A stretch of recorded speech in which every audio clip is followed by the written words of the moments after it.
മിശിഹായിൽ പ്രിയമുള്ള സഹോദരി സഹോദരന്മാരെ, പ്രിയമക്കളെ, ഈ പ്രഭാതത്തിൽ സുഭാഷിതം 15-18 നമുക്ക് ധ്യാനിക്കാം.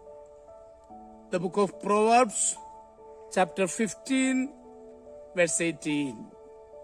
നമ്മൾ കാണുന്നത് ഇങ്ങനെയാണ്: മുൻകോപി കലഹം ഇളക്കി വിടുന്നു, ക്ഷമാശീലൻ അത് ശമിപ്പിക്കുന്നു.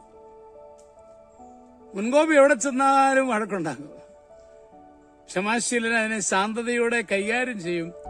അതായിരിക്കണം നമ്മുടെ അവസ്ഥ. ഒരിക്കൽ തന്റെ പരീക്ഷണശാലയിൽ ഐൻസ്റ്റീൻ ഒരു ഗവേഷണത്തിലായിരുന്നു.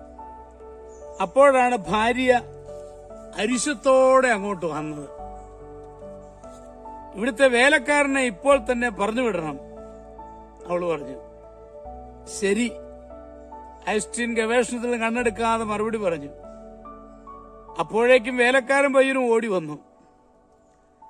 യജമാനത്തെ എന്നെ എപ്പോഴും വഴക്ക് പറയും, കൊച്ചമ്മയോടൊന്നും മിണ്ടാതിരിക്കാൻ പറയണം. ഐൻസ്റ്റീൻ പറഞ്ഞു, ശരി. പഴയതുപോലെ ഐൻസ്റ്റീന് മറുപടി വന്നു. ഭാര്യ അത് കേട്ട് ദേഷ്യത്തോടെ ഒച്ചയിട്ടു.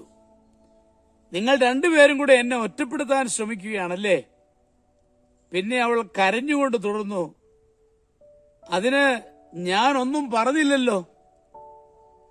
ശരി. വീണ്ടും വന്നു ഐൻസ്റ്റീന്റെ മറുപടി. അപ്പോൾ വേലക്കാരന് കൊച്ചമ്മയോട് അനുകമ്പ തോന്നി. അവൻ പറഞ്ഞു, യജമാനത്തി പാവമാണ്, അങ്ങ് വഴക്കൊന്നും പറയല്ലേ. ശരി. പഴയ അതേ മറുപടി തന്നെ. ഒഴുകി വന്ന കണ്ണീർ തുടച്ചുകൊണ്ട് ഭാര്യ ചിരിച്ചു. അത് കണ്ടപ്പോൾ വേലക്കാരനും ചിരിച്ചു. ഒന്നും മനസ്സിലായില്ലെങ്കിലും ഐൻസ്റ്റീനും ചിരിച്ചു.